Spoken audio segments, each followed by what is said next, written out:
నమస్తే, నేను Keshav. Welcome to Suman TV. ఆంధ్రప్రదేశ్లో, తెలంగాణలో రెండు రాష్ట్రాల్లో ఒక స్టార్ ఇమేజ్ ఉన్నటువంటి ఏకైక వ్యక్తి మెగాస్టార్ చిరంజీవి. రాజకీయాలుగానే కావచ్చు, అలానే సినిమా పరంగా కావచ్చు, ఆయనకు ఒక ప్రత్యేకమైనటువంటి స్థానం ఉంటుంది. ఎవరు ఊహించిన విధంగా ఢిల్లీలో జరిగేటువంటి సంక్రాంతి వేడుకలకి ప్రధానమంత్రి ప్రత్యేక ఆహ్వానితులుగా ఉంటే, దానికి ప్రత్యేక ఆహ్వానితులుగా చిరంజీవి గారు కూడా వెళ్ళడం అనేది ఇప్పుడు ఆసక్తికరమైనటువంటి అంశంగా మారింది. రాజకీయాల్లో ఏ నిమిషంలో ఏదైనా జరగవచ్చు అనడానికి అనేక సంఘటనలు ఉదాహరణలుగా కనిపిస్తాయి.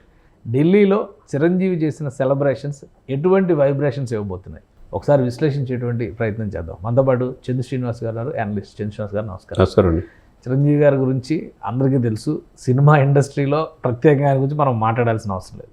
రాజకీయాల్లో ఆయనకు ఒక ఇమేజ్ ఎస్టాబ్లిష్ చేసుకొని ప్రస్తుతం ఉన్న రాజకీయాలను తట్టుకోలేక ఆయన కాస్త ఒక రకంగా చెప్పాలంటే అక్కడి నుంచి వానప్రస్థం తీసుకొని మళ్ళీ సినిమా ఇండస్ట్రీలో కంటిన్యూ అవుతారు. కానీ రాజకీయాల చర్చ వచ్చిన ప్రతిసారి చిరంజీవి గారి ప్రస్థానం కూడా కంపల్సరీ వస్తుంది. ఇప్పుడు చిరంజీవి గారు ప్రత్యేకంగా ఢిల్లీలో ప్రత్యేక ఆహ్వానితులుగా ప్రధానమంత్రి ముఖ్య అతిథిగా వచ్చిన కార్యక్రమానికి వెళ్ళడం, కిషన్ రెడ్డి గారు తెలుగు బిడ్డ అయినప్పటికీ కూడా కేంద్రంలో క్యాబినెట్ హోదాలో ఉన్నటువంటి మంత్రి, ఆయన సంక్రాంతి వేడుకలను ప్రత్యేకంగా నిర్వహించడం, ఏంటి దీనికి ఏమన్నా రాజకీయ ప్రాధాన్యం ఉందా? డెఫినెట్గా ఉంటుంది, ఎవరు లేదనుకున్నా ఉంటుంది. ఎందుకంటే ఆయన రాజకీయాలు నాకు వద్దు అనుకున్నా రాజకీయాలు ఆయన వదిలిపెడతలే. ఆయన ఒక అజాతి శత్రువు. సరే, ఆయన అంత సౌమ్యుడు రాజకీయాల్లో పనికిరాడు, వాళ్ళ తమ్ముడే కరెక్ట్ అని చెప్పి చాలామంది అనుకున్నారు. సరే, తన అన్న వేసిన మార్గంలో తమ్ముడు ఎక్కడ విశ్రమించకుండా దశాబ్దన్నర పోరాడి 100% స్ట్రైక్ రేట్తో ఉభయ తెలుగు రాష్ట్రాలే కాకుండా దేశవ్యాప్తంగా పొలిటికల్ స్టార్గా అవతరించాడు. మీరు అన్నట్టు ఉభయ తెలుగు రాష్ట్రాలే కాకుండా అండి, తెలుగు వాళ్ళు ఎక్కడున్నా కానీ మెగాస్టార్ అంటే 4.5 దశాబ్దాల కష్టం, పునాదరాల నుంచి ఆయన నిర్మించుకున్న ప్రతి ఇటుక ఈరోజు ఆయన కుటుంబం నుంచి 9 మంది హీరోలు చేసింది. ఇప్పటికీ ఇండస్ట్రీ బాస్ అంటారు. మీరు అన్నట్టు ఒక సేవా కార్యక్రమాలని అభిమానులకు చూపించడం ద్వారా అభిమానులు కూడా ఆ దృక్పథం వైపు సేవ చేయాలనే ఆకాంక్షని తెలియజే, ఒక బ్లడ్ బ్యాంక్ కావచ్చు, ఐ బ్యాంక్ కావచ్చు. మరి ఇవన్నీ దాంతోపాటు కరోనా టైంలో కూడా మనం చూసాం. 24 క్రాప్స్కి కోట్లాది రూపాయలు ఖర్చు పెట్టి వాళ్ళకి నిత్యావసర వస్తువులు ఇవ్వటం, రెమిడిసివిర్ ఇంజెక్షన్స్, ఆక్సిజన్ ఇవన్నీ కూడా ఇచ్చారు. సరే, మీరు ఇవన్నీ ఒక ఎత్తు అయితే రాజకీయాలు ఇప్పటికీ ఆయన కాంగ్రెస్లో ఉన్నాడని చెప్పి అంటున్నారు. కాంగ్రెస్ ప్రాథమిక సభ్యత్వం ఆయన ఇంకా తీసుకోలేదు, ఉపసంహరించుకోలేదు అదే అంటున్నారు. కాంగ్రెస్ కూడా మావాడే. రేవంత్ రెడ్డి గారు కూడా మొన్న మధ్య స్టేట్మెంట్ ఇచ్చారు, చిరంజీవి గారు మా పార్టీ నాయకుడు ఆయన. అవును, పద్మవిభూషణ్ వచ్చిన తర్వాత శిల్పకళా వేదికలు సత్కరించేటప్పుడు అందరూ కూడా ఎంటైర్ తెలంగాణ ప్రభుత్వం మొత్తం సత్కరించింది ఆయన్ని. ఎందుకంటే ఆయన అందరూ కావాలి, అందరూ వాడుగా అందరూ అనుకుంటారు అన్ని పార్టీలు. సరే, ఇకపోతే మీరు అన్నట్టు రేవంత్ రెడ్డి, ఇప్పుడు కిషన్ రెడ్డి గారు పలు సందర్భాల్లో మంత్రి అయినా అవక ముందు కూడా ఆయన వెళ్ళి చిరంజీవి గారిని కలవటం మనం చూసాం. అదేవిధంగా సంజయ్ గారు సెంట్రల్ హోమ్ మినిస్టర్ అయిన తర్వాత కలవటం కూడా మనం చూసాం. ఇవన్నీ అందరికీ ఏంటంటే ఆయన ఒక స్ఫూర్తి. అనేక మంది హీరోలు కావచ్చు, తర్వాత జడ్జీలు కావచ్చు, పోలీస్ డిపార్ట్మెంట్లు అనేక మంది స్ఫూర్తితో వేలాది కోట్ల రూపాయలు సంపాదించిన పారిశ్రామికవేత్తలు కూడా ఆయన చూసి ఒక విజేత, ఒక స్వయం కృషి ఎదిగా ఉంటున్నారు. సరే, అటువంటి వ్యక్తిని ఈరోజు మోదీ గారి చూపు చిరంజీవి వైపు ఉందంటే మనం ఏ విధంగా చూడాలంటే, ఒకవైపు ఒక మంచి సమాజానికి మెసేజ్ ఇచ్చే హీరోగా చూడాలా, లేకపోతే రాజకీయాల్లో ఈయన అవసరం ఉందని చెప్పి బీజేపీ భావిస్తుందని అనుకోవాలా అనేది అందరి మనసులో ఉన్న మాటే. ఎందుకంటే ఎప్పుడైతే ఈ కూటమి 164 సీట్లు వచ్చిన తర్వాత దానికి ముఖ్య అతిథిగా ప్రధానమంత్రి గారు వచ్చారు. ఆ రోజు అన్నదమ్ములు ఇద్దరిని చేతులు పైకెత్తినప్పుడే ఆ సన్నివేశం చూస్తే వీళ్ళిద్దరు ఇది దేశానికి అవసరం అనేది ఒక ఇండికేషన్ వచ్చిందనేది మనం అనుకోవాలి. ఎందుకంటే ప్రజల్లో విశేష ప్రజాదరణ ఉన్న వాళ్ళు అటు సినిమాలోనే కాకుండా రాజకీయాల్లో రాణించిన సందర్భాలు మనం చాలా సందర్భాలు చూసాం. కాబట్టి ఆ విధంగా చిరంజీవి గారిని ఈ రోజున ఆహ్వానించడం, సెంటర్ ఆఫ్ అట్రాక్షన్గా అక్కడ నిలవటం, ఆయనతో పాటు పక్కనే ఉండి ఆయన భుజం మీద చేసి ఇది మాట్లాడటం, ఒక్కసారిగా రాజకీయాల్లో ఈయన అవసరం ఉందనేది అందరికీ అర్థమయ్యేటట్టుగా అనిపిస్తుంది. ఎందుకంటే దేశంలోనే అత్యున్నతమైన ద్వితీయ అవార్డు పద్మవిభూషణ్ పొందాడు. పద్మవిభూషణ్ వచ్చేటప్పుడు కూడా మనం ఒక వీడియో చేస్తే చాలామంది ఇప్పుడు పద్మవిభూషణ్ ఎక్కడ ఉంది, అసలు అవకాశమే లేదని చిరంజీవి గారి ఆఫీస్ నుంచి కూడా కొంతమంది ఫోన్ మీకున్న సోర్స్ ఏంటని అడిగారు. కానీ పద్మవిభూషణ్ అనౌన్స్ అయింది. ఇప్పుడు కూడా ఒక డిస్కషన్ నడుస్తుంది, చిరంజీవి గారు మళ్ళీ రాజ్యసభలో అడుగు పెట్టబోతున్నారు అనేటువంటి ఒక చర్చ నడుస్తుంది.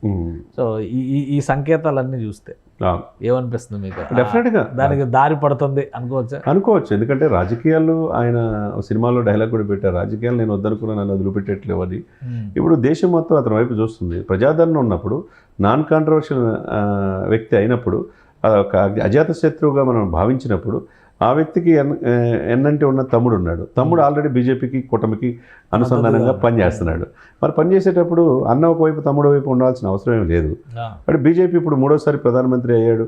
బీజేపీ దేశవ్యాప్తంగా 20 రాష్ట్రాలు విస్తరించింది కాబట్టి భవిష్యత్తు బీజేపీ ఉందని అనుకోవచ్చు. ఆయన ఇప్పుడు 69 సంవత్సరాల వయసులో ఉన్నాడు, 7 పదుల వయసులో వచ్చేస్తున్నాడు. ఇంకా ఆయన చూడండి ఏంటి, ఇంకా రావాల్సింది ఏంటి అంటే భారతరత్న రావాలని చెప్పేసి కొంతమంది అనుకుంటున్నారు. ఆయన రాష్ట్రపతి కావాలనుకుంటున్నారు, ఉపరాష్ట్రపతి కావాలనుకుంటారు. ఏదైనా కానీ రాజ్యసభ గవర్నరు ఇవన్నీ అంతకు మించి పొజిషన్లో బీజేపీ అధిష్టానం ఆయన చూస్తుందనేదే ఈ ఇండికేషన్స్ కనపడుతుంది. ఓకే, అంటే ఏమేమి వచ్చు ఆ స్థాయిలో, అంటే ఏం ప్రయత్నం చేయొచ్చు? ఆ స్థాయిలో అంటే ఒక అసలు ప్రాథమిక సభ్యత్వం ఆయన ఉపసంహరించుకుంటారా లేదు? ఇప్పుడు ఆయనకి ఏదో ఒక పొజిషన్ బీజేపీ కానీ ఎన్డీఏ గవర్నమెంట్ కానీ డెఫినెట్గా ఉపసంహరించుకోవాలి. మరి ప్రాథమిక సభ్యత్వం ఇంకా ఆయన ఉపసంహరించుకోలేదు కాబట్టి మా సభ్యుడే అని కాంగ్రెస్ పార్టీ పదే ఆ మధ్య ఏదో ఏఐసిసి ఆహ్వానితుల జాబితాలో చిరంజీవి గారి పేరు కూడా ఉందని చెప్పి అది కూడా చర్చ నడిచింది. నేను చిరంజీవి గారి రాజకీయాల మీద ఏం స్పందించరా? ఇంకా స్పందిస్తారు. స్పందించాల్సిన సమయం ఆసమైనప్పుడు స్పందిస్తారు తప్పకుండా. ఎందుకంటే ఆయన అవసరం అనుకున్నప్పుడు, ప్రజలకి ఈ దేశానికి సేవ చేయాలన్న ఆలోచన వచ్చినప్పుడు, గౌరవప్రదమైన పోస్ట్ ఆయన ఆఫర్ చేసినప్పుడు డెఫినెట్గా. కానీ ఒకటి ఏంటంటే రాజ్యసభలో 4 సీట్లు రాష్ట్రపతి కోటా కింద నామినేట్ చేసేటువంటి 4 సీట్లు ఖాళీగా ఉన్నాయి. జనవరి ఫిబ్రవరి నాటికి వాటిని భర్తీ చేయాల్సినటువంటి అవసరం ఉంది. సో కళలు, సాంస్కృతిక సేవా రంగాల దృష్ట్యా చూస్తే కనుక చిరంజీవి గారు చేసినటువంటి విశేష కృషి అందరికీ తెలిసింది.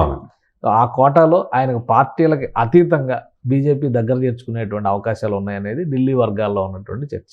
ఈ మీటింగ్ తర్వాత కూడా, ఈ సంక్రాంతి సంబరాల తర్వాత కూడా చాలా క్లియర్గా వస్తున్నటువంటి ఇన్ఫర్మేషన్, ఇండికేషన్.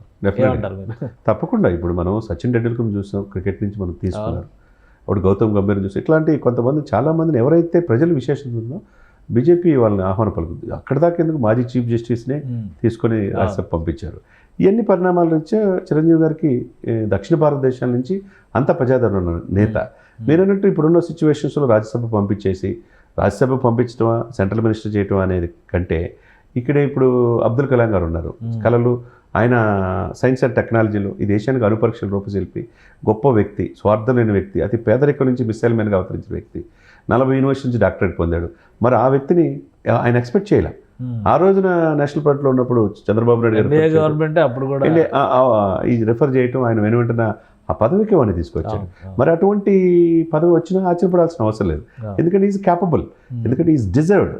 ఇటువంటి వ్యక్తి దక్షిణ భారతదేశం నుంచి వస్తే ఒక తెలుగు వాళ్ళగా మనం కూడా ఆనందపడు. ఎందుకంటే తెలుగు వాళ్ళు రాష్ట్రపతి కూడా దక్షిణ భారతదేశం నుంచి ఉండొచ్చు, ఆశ్చర్యపడాల్సిన అవసరం లేదు. ఎందుకంటే దక్షిణ భారతదేశం ఏంటంటే ఒక చిన్న చూపు చూస్తున్నారనే అపప్రద ఢిల్లీ పెద్దలకు ఉంది. అది ఎవరికైనా కావచ్చు, అటు కాంగ్రెస్ వాళ్ళు కావచ్చు, అప్పుడు పివి నరసింహారావు పట్ల ఎవరైనా తిరగవచ్చు. ఆ తర్వాత పరిణామంలో బీజేపీ అవకాశం ఇవ్వట్ల. దక్షిణ భారతదేశంలో చాలా కీలకమైన పాత్ర పోషించింది. ఎందుకంటే మొన్న ఎలక్షన్లో యూపీలో కొద్ది దెబ్బపడింది, మహారాష్ట్రలో ఎంపీ ఎలక్షన్లో దెబ్బపడింది, తర్వాత అది మారింది, ఎమ్మెల్యే ఎలక్షన్ ఏపీనే సేవ్ చేసింది. ఆ 20 సీట్లు చాలా కీలకమైపోయింది. అక్కడ ప్రపోజల్ ఎవరు, పవన్ కళ్యాణ్ అనే రూపంలో అది అద్భుతమైన అవకాశం వచ్చింది. దక్షిణ భారతదేశంలో ఫ్యూచర్లో రేపు తమిళనాడులో కావచ్చు, కర్ణాటకలో కావచ్చు, తెలంగాణలో కావచ్చు, ఆంధ్రలో కావచ్చు, మిగతా ఫ్యూచర్లో జమిలీ ఎలక్షన్ జరిగిన ఈ దక్షిణ భారతదేశంలో చాలా కీలకంగా భావిస్తున్నారు. సో ఒక ఐకానిక్ పర్సనాలిటీగా చిరంజీవి గారు కనిపిస్తారు, డెఫినెట్గా కనపడుతున్నాడు. కాబట్టి అద్భుతమైన అవకాశం, ఎవరు ఊహించిన పదవి ఆయనకు వచ్చినా ఆశ్చర్యపడాల్సిన అవసరం లేదు. Right. Thank you Jan Srinivas గారు. ఇది చిరంజీవి గారు ఎన్డీఏ పెద్దలతో ఉన్నటువంటి సఖ్యత, అలానే అనుబంధ బాంధవ్యాలు రాబోయే రోజుల్లో కీలకమైనటువంటి పదవిని అందించేటువంటి అవకాశాలు స్పష్టంగా ఉన్నాయని చంద్ర శ్రీనివాస్ గారు అంటున్నారు. సంక్రాంతి సంబరాల్లో పాల్గొనడమే కాదు, ప్రస్తుతం దేశ రాజకీయాలకు సంబంధించినటువంటి స్థితిగతులపైన కూడా చర్చలు జరగడానికి అవకాశం ఉంది. దక్షిణ భారతదేశం నుంచి ఒక ఐకానిక్ పర్సనాలిటీగా రాబోయే రోజుల్లో చిరంజీవి గారు రాష్ట్రపతి పదవికి కూడా అన్ని విధాల అర్హుడయ్యేటువంటి అవకాశం ఉంటుందని చంద్ర శ్రీనివాస్ గారు విశ్లేషిస్తున్నారు. ఇది special discussion. Keep watching. Suman టీవీలో మీ పర్సనల్ అండ్ బిజినెస్ ప్రమోషన్స్ కోసం కింది నెంబర్కి కాంటాక్ట్ చేయండి.